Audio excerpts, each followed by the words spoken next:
what do you hope to achieve after people have seen this movie, Citizen Jake? Personally, hindi naman ako nagsimula sa proyektong ito na iniisip kung ano ba yung gusto kong ma-achieve. Pero habang nabubuo yung pelikula at nakikita ko kung anong klaseng pelikula magiging ang Citizen Jake, the least I can hope for is that people start talking. After the film, labas sila, kailangan muna magkape, kailangan muna maghapunan, magkakasama kasi maraming gustong pag-usapan tungkol sa pelikula. Ano ba yung napanood ko? Marami kaming tinalakay ng mga tema sa pelikula, hindi lamang strongman rule, andyan yung patriarchy, andyan yung social classes. For me, I hope that people see na ang mga bagay na akala nating naiwaksi na natin ilang dekada nang nakalilipas, nababalikan natin para tayong umiikot. Dapat ang ating conversation should already go beyond people and personalities in politics kasi that is not what the problem is. Hanggang sa hindi nababago yung mga struktura that allow for these things to happen, magpapalit lang ng mga pangalan eh. At nakikita na nga natin ngayon yon.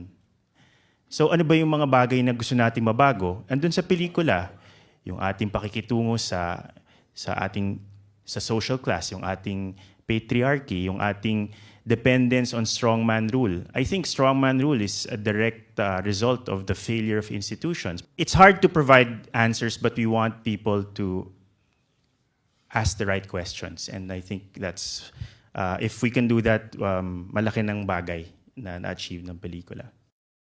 Watching this movie, it really begged me the question na what can we do as part of the Filipino youth? Kasi after watching the movie, I actually, to be honest, parang I felt helpless. Na parang, what can I do given that the structure is the problem? And we can only do so much being fueled, I don't know, by idealism na every time we organize projects, we organize events, we organize rallies inside the university. But the challenge is, how do we trickle that outside?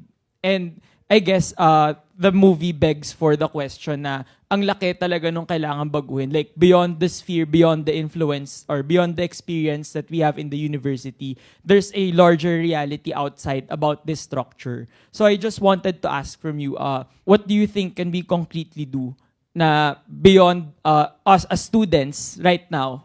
Si Jake nga, anak na nga ng senator, wala pa siya magawa. Paano pa kami, di ba? Bata na wala namang connections or we're not part of something large. It's a really hard question. I would like to say that as we ask questions today, we have to be prepared to ask more difficult questions tomorrow kasi hindi siya natitigil eh. Ngayon, alam natin na hindi ko gusto yung nangyayari dahil basta lang pinapatay yung mga tao na walang due process. Who is responsible for that? It is being encouraged by the president. It is being enabled by the PNP, by state security forces.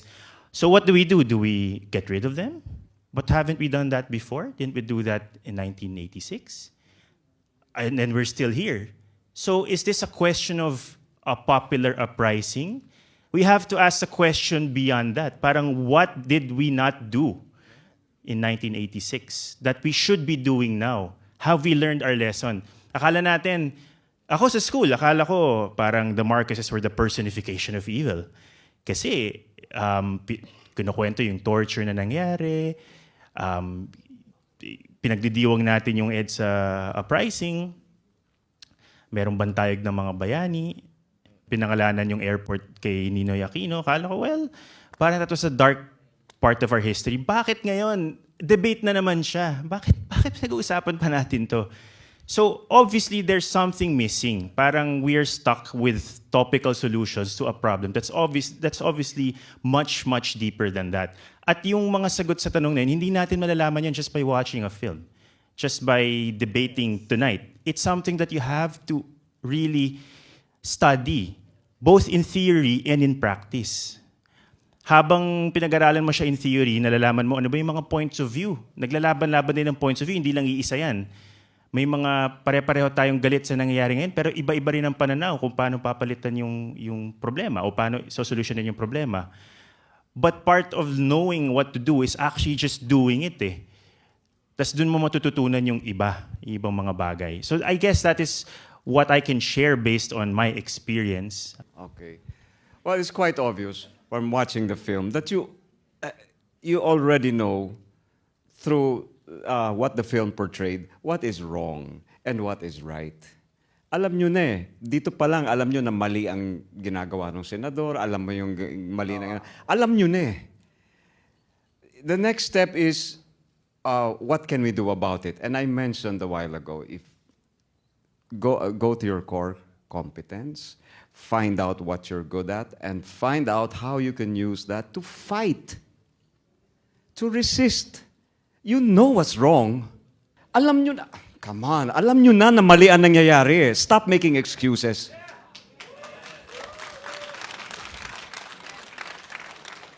All right? I hope I answered well. Never mind. Thank you. Ako naman, as an educator, gusto namin, lagi namin sinasabi na ano ba yung taya mo? Kasi di ba tayo tinatanong namin, ano ba yung peg mo sa buhay, di ba? Ano ba plano mo sa buhay?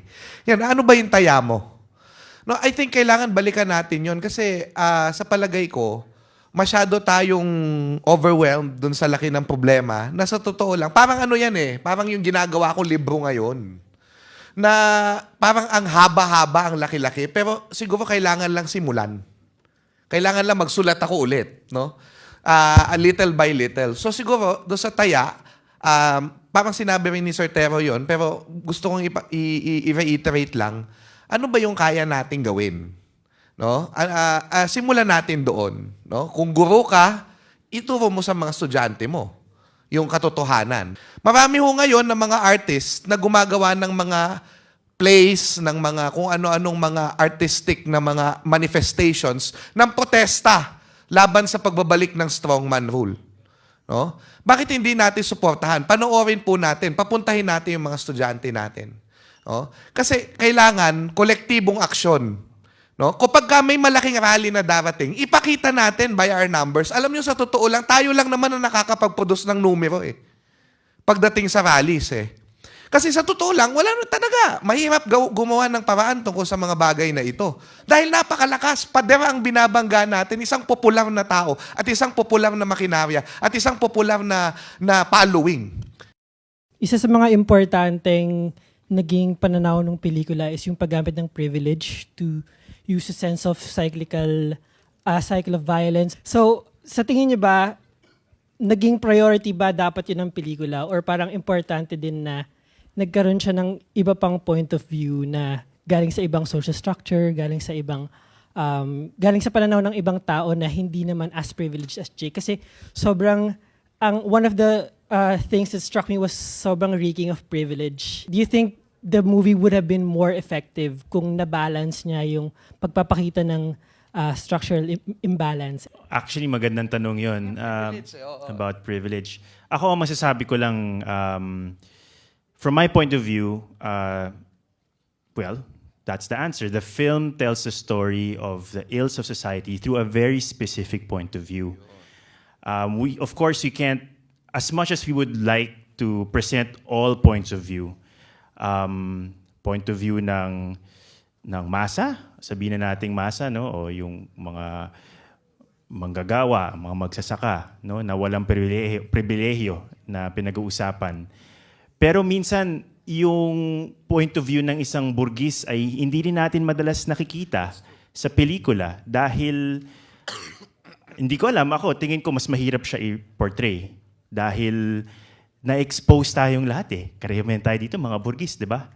Na-expose tayo lahat for our fence-sitting, our pettiness, our privilege, and our vacillating tendencies, no? Na parang, when things are good, okay lang ako. When things are bad, I'll post something on Facebook or something. Maybe I will be convinced to join a protest.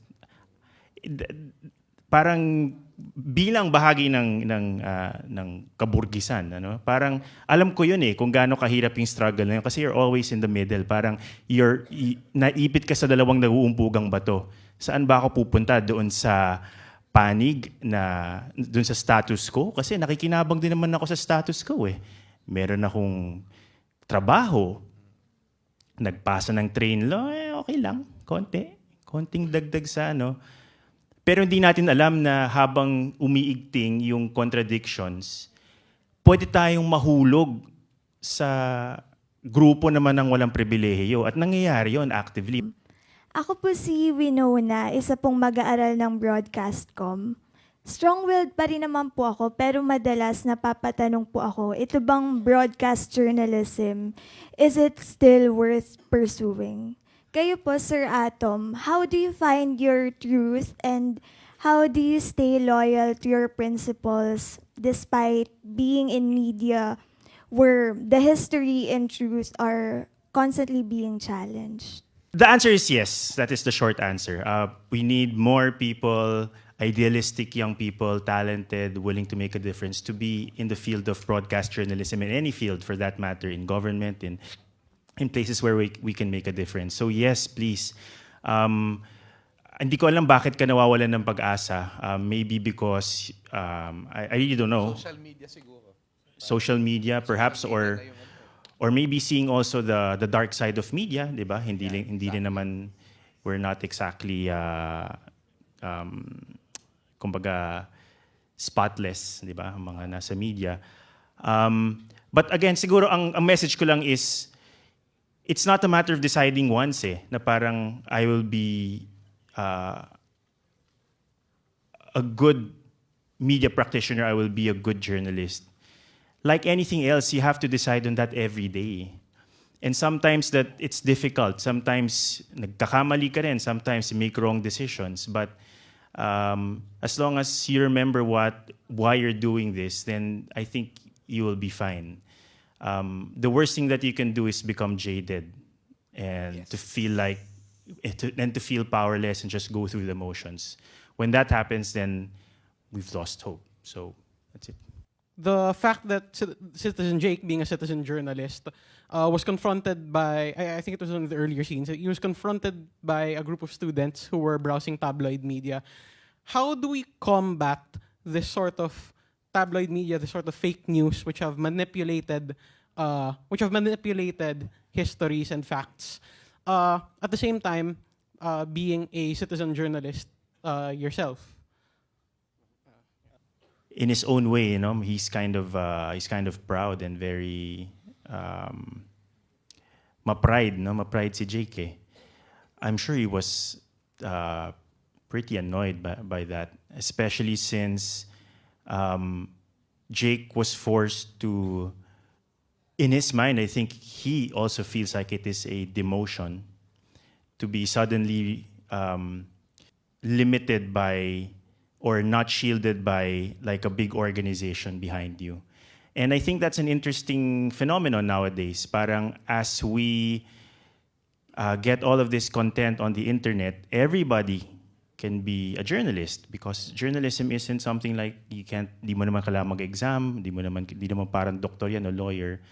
And what do we think about that? Do we encourage that or do we say, wait, we have to leave it to the professionals? And I think the answer is somewhere in between. And Jake also realizes that. And siguro, pasa ko na rin dito as somebody who's worked in media for a while. I don't think that mainstream media or traditional media has all the answers. Certainly not. And the fact that we've been allowed to be the gatekeepers of the truth for so long has its own problems. Because there are some stories that are still underreported. There are still biases in the news, for sure. So one way of combating that is by having this group of independent media, and you can even say citizen journalists. But pag pumasok ka na doon, paano mo napapasok ngayon yung ethics, yung checks and balances? So it's kind of it's an interesting debate that even Jake, I think, is aware of. And parang all of a sudden he finds himself, he has to defend his craft. Hi po, I'm a high school student from Philippine Science and isa lang pong short question. But since given naman that the film is open-ended, as part of the cast or near the production crew, how would you have wanted Citizen Jake to have ended? Well, there's a reason I think that it's open-ended, and I think it's because right now our situation is still unresolved. You know, we're still in deep shit. Okay?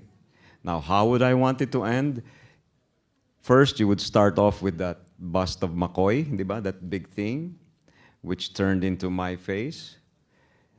Then, in the ending of my film, it will turn into Duterte's face. And then it will explode. Hi, I'm AJ. I work for a civil society organization. One of the things that struck me with the film was the internal conflict or dissonance with the character of Jake. And he talked about how he hated privilege, how he hated the strongman rule, but several times in the film, he crossed his own lines, right? So my question would be, how clear-cut do you think are the moral, ethical lines that we have when combating the dictators? And do you think it's inevitable that we cross those lines if we want to win against that? Tiffany Tulones from Manila Insider. In relation to his question, I just want to ask the cast and kayo po, personally, if you were Jake, what is your like fatal flaw? I don't know. Like I don't know how I can explain this. Parang it all boils down to privilege again. Maybe the first step is realizing and knowing what this privilege is. The other one is what fatal flaw that we have, no? Ako personally, among many things, maybe it's pride. It's really, sometimes it's hard to, that's one of the hardest things to let go of. Ano? Hi, Laika Perez, aspiring teacher. A little, siguro medyo connected with the question earlier is that I understand that art is meant to entertain questions rather than answer them.